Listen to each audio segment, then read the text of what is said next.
Ça va. Bonjour. Nous nous posons la question aujourd'hui, est-ce qu'il est normal pour un chrétien de douter? Qu'est-ce que c'est que le doute, d'abord? Dans le grec du Nouveau Testament, on trouve cette expression en Romains 14, verset 22. Le doute, diakrino, krino c'est juger, euh, et on trouve krino, ça a donné critique en français. Et donc diakrino, c'est ce qui se passe au travers, dia c'est au travers de mon jugement. Donc douter, c'est assez littéralement ce qui se passe en moi au travers de mon discernement, de ma lucidité, de ma critique.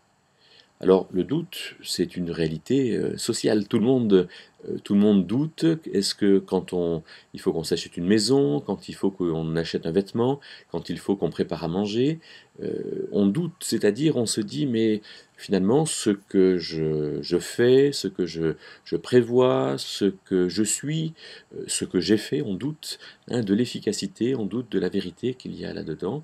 Le doute, c'est en quelque sorte le terreau de notre réflexion, mais c'est aussi une attitude intérieure de ne pas savoir si ce que je fais est bien ou mal, et si ce que je me propose va réussir ou pas.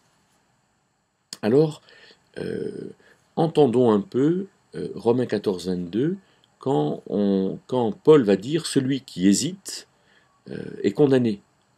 Mais celui qui a décidé, alors il ne faut pas qu'il se désapprouve, mais il faut qu'il assume ce qu'il a fait. Celui qui hésite est condamné. Pourquoi est-ce que Paul est si rigoureux finalement? Pourquoi est-ce que Paul interdirait pratiquement le fait d'hésiter? Et comment est-ce possible pour un chrétien? Eh bien, donc hésiter ou douter, diacrino, c'est finalement être partagé et ne pas savoir et rester dans ce non-savoir. Et alors c'est intéressant en grec parce que quand il dit qu'il est condamné, il dit celui qui, diacrino, est condamné katakrino, comme s'il y avait une homophonie, quelque chose qui n'est pas un jeu de mots, mais qui est une amplification quelque part, euh, avec ce cousinage entre doute ou hésitation et puis condamnation. Intéressant de voir comme ici le crino, la critique, le sens critique est mis en avant, et quelle est la porte de sortie que Paul place devant nous, chrétiens, dans ce passage? Eh bien, il dit, tout ce qui n'est pas par la foi ou sur le principe de la foi est péché. Il dit que pour ne pas douter, il faut agir dans un principe de foi. Alors qu'est-ce que c'est que la foi? La foi, c'est l'ouverture à Dieu. C'est le fait de se tenir avec simplicité dans la lumière de Dieu, dans la présence de Dieu. Et quand on se tient dans la lumière de Dieu, de la même manière que dans un bureau, ici, dans mon bureau, j'ai ouvert les volets, il y a de la lumière, et de ce fait, je regarde et je vois. Eh bien, dans la relation à Dieu, c'est exactement pareil.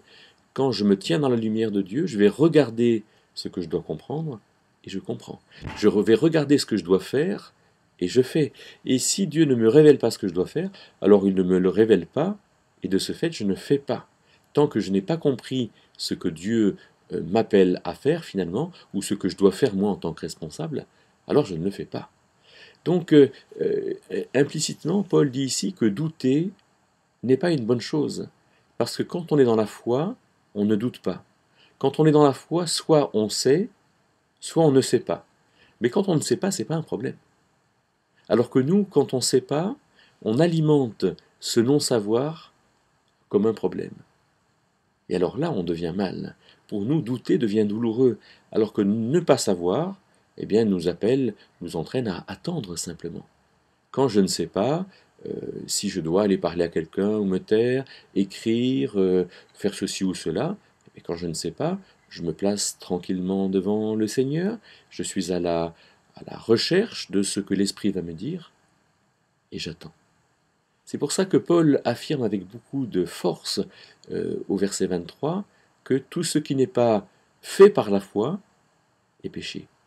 Faire les choses par la foi, c'est se placer devant Dieu et à un moment donné décider. Et quand je me placerai devant Dieu, alors je ne pourrai faire que ce que je suis capable de faire, bien sûr. Et peut-être que 10 ans après, je me dirai, oh là là, mais là je me suis placé devant Dieu et pourtant je l'ai mal fait. Oui, mais je l'ai mal fait parce que je l'ai fait avec la capacité que j'avais à l'époque. Mais ce qui me justifie, c'est la foi.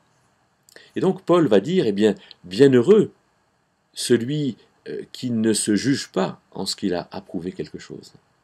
Donc nous avons, nous, à trouver ce bonheur dans le fait de nous placer dans la foi et dans le fait de ne pas douter, mais cela n'empêche pas que quelque part, il y ait des choses qu'on ne comprenne pas, qu'on ne sache pas, et quand on ne comprend pas, alors logiquement, eh bien, on attend.